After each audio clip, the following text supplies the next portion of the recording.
ვენური დაავადებები საფხულის სეზონის დროს პრობლემები და მკურნალობის თანამედროვე მიდგომები. სწორედ ამ თემაზე ვისაუბრეთ სტუმართან ერთად. შემოგვიერთდა სისხლძარღვთა ქირურგი ბატონი გიორგი ალადაშვილი. მოგესალმებით ბატონო. მოგესალმებით. დიდი მადლობა ჩვენთან მობრძანებისთვის. დიდი მადლობა თქვენ სტუდიაში მოწვევისთვის. ელისაბედი რამდენიმე დღის დაბრუნებულია მოგზაურობიდან, დარწმუნებულია ბევრი იარა.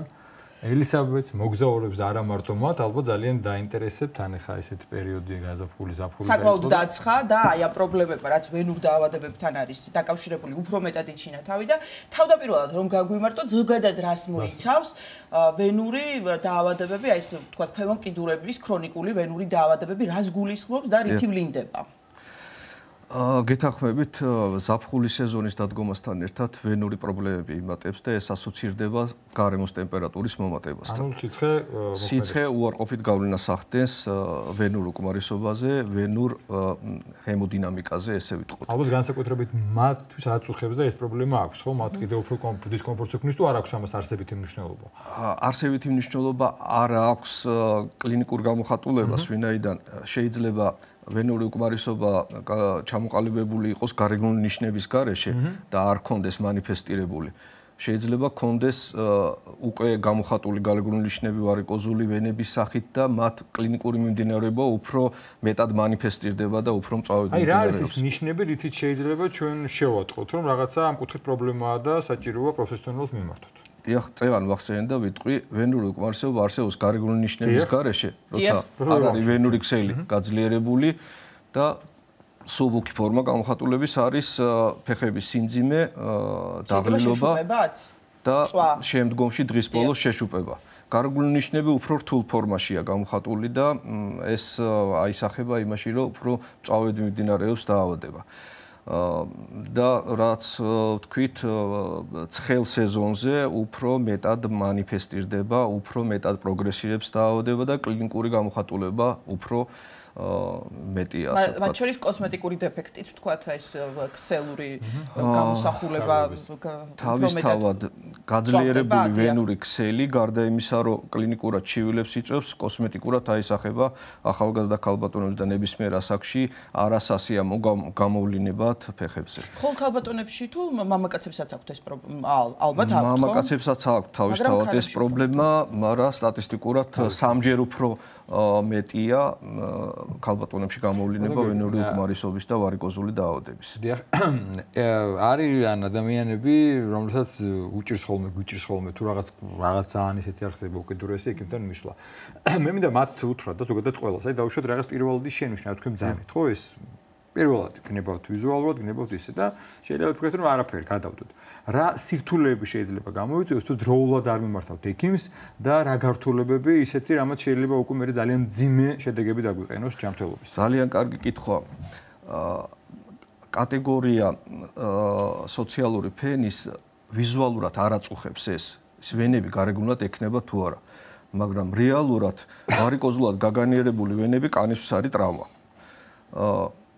კანზე ტრავმა არის ინდივიდუალური, კანის სტრუქტურაზე და ზოგადად გენეტიკაზეა დამოკიდებული. ერთი და იგივე ზომის ვარიკოზული ვენები კონკრეტული პაციენტისთვის იყოს შეიძლება საკმაოდ გართულებული სახით კანის პიგმენტაციით და შემდგომ გართულებულ შემთხვევაში უკვე წყლულის სტადიაში გადასვლით, მეორე პაციენტისთვის კანი მეტად ამტანი იყოს და მისთვის ძალიან ესეთი მსუბუქი ფორმით გადაიაროს.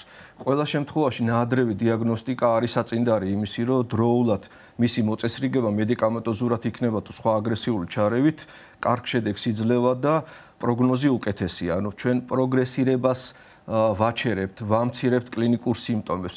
ვენური უკმარისობის მორჩენა შეუძლებელია. ისე რომ ვუმკურნალოთ ვენურ უკმარისობას და მათ შორის ქირურგიული ჩარევითაც? მათ შორის ქირურგიული ჩარევითაც. ანუ ეს პრობლემა შეიძლება განმეორდეს, ანუ რეციდივი მოხდეს. ეგეც თავისთავად იგულისხმება ამ ნათქვამში, მაგრამ ნახეთ პატარა ჩანართს გავაკეთებ. 0 სტადიიდან მე-6 სტადიამდე არსებობს ვენური უკმარისობა. 0 სტადია გარეგნული ნიშნების გარეშე. მე-6 სტადია უკვე რთული ფორმა არის, როდესაც ტროფიული ფორმაში გადადის და წყლული ვითარდება. ეს თავისთავად ყველა ეტაპზე გულისხმობს მკურნალობას. თქვათ ვარიკოზული ვენები, როდესაც არის შეშუპებითი ფორმა, უმკურნალეთ ენდოვენური ლაზერული აბლაცია არსებობს თანამედროვე მეთოდი, რომელთაც ამბულატორიული ქირურგია და არის ღია ქირურგია. ყველა შემთხვევაში ჩვენ ვარიკოზული ვენების კორექციას ვახდენთ, ვაცილებთ იმ უარყოფით გავლენას, რომელიც კანზე მოდის, მაგრამ ვენური უკმარისობა არ ქრება. პირობითად პატარა ვენური ქსელი ან რაღაც დონეზე ვენური უკმარისობა მაინც რჩება. აბსოლუტურად განკურნებადი ვენური უკმარისობა არ არსებობს. ქირურგიული ჩარევით თუ მედიკამენტური თერაპიით ჩვენ ვამცირებთ სტადიურობას და კლინიკურ სიმპტომებს ვამცირებთ, ვაუმჯობესებთ მდგომარეობას. თავისთავად კოსმეტიკაზეც აისახება ეს. აი სხვადასხვაგვარი საცხები არსებობს და ჩვენ ხშირად გვსმენია ხოლმე რეკლამა, ვთქვათ მათი, რომ აი ვენურ დაავადებებს შველის. შესაძლებელია, რომ გარკვეული შვება ასეთმა, ვთქვათ, მედიკამენტად თუ შეიძლება ჩაითვალოს ეს საცხები. იცით, ამ საკითხს მე ორი ფორმით ვუდგები. ზოგადად მოსახლეობის სამედიცინო განათლების დონე მოიმატა, იმიტომ რომ წვდომა გაადვილებულია სოციალურ ქსელებთან და ინფორმაცია ინტერნეტიდან. მაგრამ ბევრი ამას არასწორად აღიქვავს. არ შეიძლება მაგალითად პირობითად გეტყვით, გადის რეკლამა, არსებობს გარედან გამოსაყენებელი კრემი, რომელიც აქრობს ვარიკოს. მასეთი ფიზიკურად არ არსებობს. შესაძლებელია შეშუპება პრეპარატი, რომელსაც კანზე და მოქმედება აქვს სიმპტომების მოხსნის და კანზე და მოქმედებით ამცირებს სიმპტომებს. ვარიკოზულ ვენებს გამოყენებული კრემი თუ გელი ვერანაირად ვერ გააქრობს ვარიკოზულ ვენებს. აი ეს პრობლემა უფრო მეტად რასაკიდან იჩენს თავს, ანუ როდის არის აუცილებელი რომ თქვათ ადამიანმა ჩაიტაროს სკრინინგი, იმიტომ რომ ჩვენ მაინც და მაინც არ აგვაქვს როგორც კახამ აღნიშნა ის კულტურა, რომ ჩვენი ჯანმრთელობა შევამოწმოთ ხოლმე დრო და რაღაც როდესაც პრობლემები იჩენს და მწვავდება თავს, უფრო მაშინ გვახსენდება თქვათ ჩვენი ჯანმრთელობა და აი რასაკიდან არის აუცილებელი სკრინინგი ამ კუთხით და ასევე მაპროვოცირებელი ფაქტორები გარდა სიცხის რა არის? და ზაფხულისა. ძირითადი მაპროვოცირებელი ფაქტორი არის უმოძრაო ცხოვრების რეჟიმი. საოფისე სამსახური, დიდხანს ფეხზე დგომა. ეს აისახება ვენურ სტაზზე. ვენური სტაზი უარყოფით გავლენას ახდენს თქვათ ვენური სისხლის მიმოქცევას. თუ ამასთან ერთვის გენეტიკური წინასწარ-განწყობა, რომელიც უმრავლეს შემთხვევაში მშობლებიდან შვილებზე გადაეცემა ვარიკოზული დაავადების ან ვენური უკმარისობის სახით, უფრო სწრაფად პროგრესირებს. კიდევ ვიმეორებ, არჩდომითი რეჟიმი, ორსულობა, არჩდომითი რეჟიმი, არც ნებისმიერი ესეთი უმოძრაო ცხოვრების რეჟიმი არ იწვევს ვენურ დაავადებას. ეს არის ხელშემწყობი ფაქტორი. უბრალოდ, როდესაც არის წინასწარ-განწყობა ვენური უკმარისობის ან ვარიკოზული დაავადების. რაც შეეხება რა დროიდან შეიძლება იყოს გამოვლენილი ვენური უკმარისობა, ეს დამოკიდებულია თვითონ ინდივიდუალურად, უფრო ზდასრული ასაკიდან მანიფესტირდება ხოლმე აღნიშნული პათოლოგია, თუმცა ხდება ბავშვთა ასაკშიც უფრო თანდაყოლილი პათოლოგიების სახით, ეს არის ვენური დისპლაზიები და მალფორმაციები, რომელიც სხვადასხვა ტიპის ვენური სისხლის მიმოქცევის დარღვევით გამოიხატება. ჩვილი ასაკიდან ნებისმიერ ასაკში შეიძლება იყოს ვარიკოზული დაავადება და ვენური მალფორმაციები, მაგრამ ბავშვთა ასაკში უფრო არის ვენური დისპლაზიების სახით.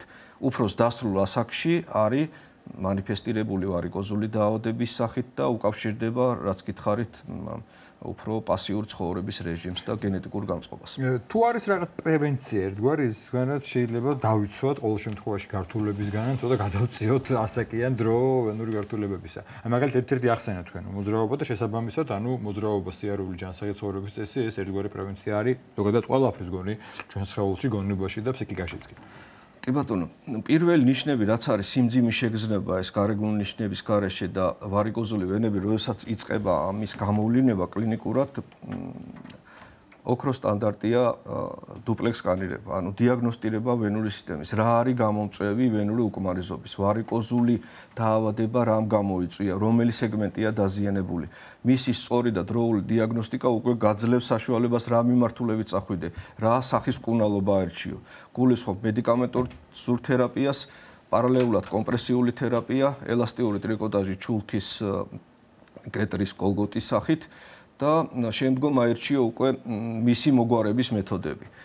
თუ შორსწასული ფორმაა და ვარიკოზია, ოპერაციის გარეშე მხოლოდ მედიკამენტით ვენური უკმარისობა არ გაქრება, ვარიკოზი არ გაქრება. და რა მეთოდები არსებობს? ალბათ ბუნებრივად ჩდება კითხვა. არსებობს ოპერაცია ფლებოდინამიკის კორექციისთვის, ფლებექტომია და უფრო თანამედროვე მეთოდი ენდოვენური ლაზერული აბლაცია გულისხმობს ვენის ამოღების გარეშე დაზიანებული ვენური სეგმენტის დახურვას და შენაკადების მოცილებას. ეს პრაქტიკულად ამბულატორიული ქირურგია, პაციენტის მკურნალობა გულისხმობს ჰოსპიტალიზაციას ჩარევის პერიოდში და ჩარევიდან დაახლოებით საათნახევარში 2 საათში სახლში გაშვებას. და რეაბილიტაციის პროცესიც ალბათ მარტივია. მინიმალურია, ძალიან მინიმალურია, თლად უპრობლემოთ, უმტკივნეულოდ არ არსებობს, რაღაც გარკვეული დისკომფორტის დონეზე ელემენტარულად ნახვევი და ელასტიური წინ და გარკვეული დისკომფორტია უკვე, მაგრამ მე ვიტყოდი არ განსაკუთრებული რაღაცა გადატვირთვის გარეშე შეიძლება ამ პრობლემის მოგვარება. მთავარია დროულად მიმართოს სპეციალისტს. დიახ, ფრენაზიც არის ხომ ერთ-ერთი რისკ ფაქტორი, რომელიც ამწავებს ამ პრობლემას. მე მსმენია ესეთი რამ და მინახავს კიდეც და ხანდახან შევასრულო ფრენის დროს ზოგადად გზავრობის დროს რეკომენდირებულია სპეციალური წინდები, რეკომენდირებულია ფეხზე გახდაც თუ რაღაც ამის საშუალებაა, ეს რამდენად სწორი მიდგომაა და რამდენად დაუშვათ ეხმარება და საჭიროა თუ არა ეს ორივე რას დავასახელებ. ორივე საჭიროა მეტნაკლებად გააჩნია ფრენის ხანგრძლივობას. რამდენად ეკონომ კლასი უფრო შეზღუდულ ჯდომას მოითხოვს. გაშლილი ფეხით უკეთესია ჯდომა და ვენური სტაზი ნაკლებია. ეს ერთმანეთთან არის კავშირში წნევის ცვლილება ვენურ სტაზზე უარყოფითად აისახება და უმოძრაო რეჟიმი.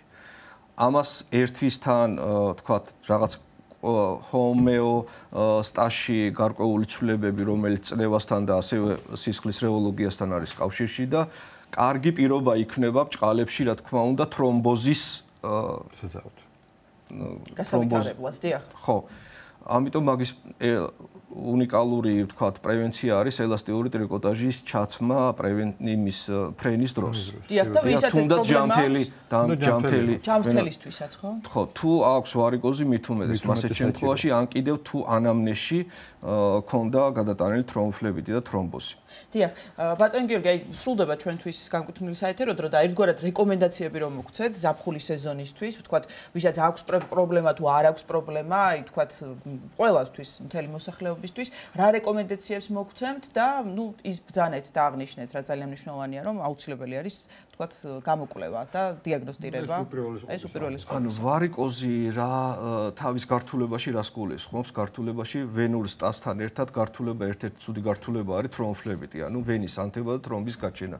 მისი პრევენცია არის აქტიური ცხოვრების რეჟიმი, დეჰიდრატაციისგან დაცვა, ანუ სითხის ჭარბი რაოდენობით მიღება, ფიზიკური აქტივობა და თუ არის რაიმე ფორმით გამწვავებული ან კიდევ გამოვლენილი კლინიკურად, რომელიც მანამდე არ ქონია სხვა გრილ სეზონთან შედარებით, დროულად ჩაიტარონ გამოკვლევა, რომ ხშირად ექიმსაც უჭირს ვიზუალურად დათვალიერებით და გასაუბრებით პაციენტთან სწორი დიაგნოზის დასმა და სწორი მიმართულების მიცემა. ამისთვის არსებობს დუპლექს კარიერება, ეხოსკოპია, რომელიც იძლევა საშუალებას კონკრეტულად მიზეზი დადგინდეს და მკურნალობა სწორი იყოს. ვისაც საერთოდ ჩივილი არ აქვს, მაინც უნდა შეიმოწმოს, თქვათ, და მივიდეს ექიმთან. არანაირად არ აწუხებს, არც სიმძიმე აწუხებს, არც თქვათ, წვარ. არა, რა თქმა უნდა, თუ ჩივილი არ არის, ზოგადი რეკომენდაცია არის აქტიური ცხოვრების რეჟიმი, ფიზიკური აქტივობა არის ჯამთელი ფეხების გარანტია, ასე ვთქვათ. და წყლის მაც ყოფილა მნიშვნელოვანი. ძალიან დიდი მადლობა. ერთ-ერთი მნიშვნელოვანი.